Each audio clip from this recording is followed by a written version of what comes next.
বিসমিল্লাহির রহমানির রহিম।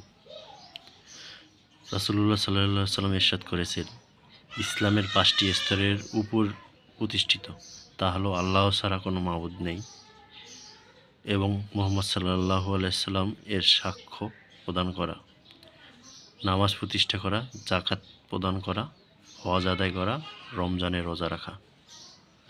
হাদিস নাম্বার ৮, নবী করিম সাল্লাল্লাহু আলাইহি ওয়াসাল্লাম ইরশাদ করেছেন, ঈমানের শাখা প্রশাখার ৬০-এর চেয়েও বেশি। লজ্জা ঈমানের একটি শাখা।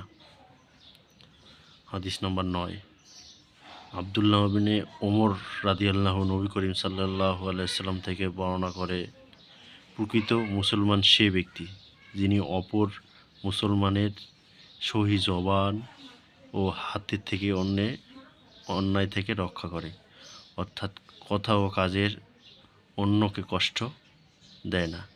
প্রকৃত মুজাহিদ ওই ব্যক্তি যিনি আল্লাহর নিষিদ্ধ বিষয়সমূহ পরিহার করেন, অর্থাৎ গুনাহ কাজ থেকে বিরত থাকেন।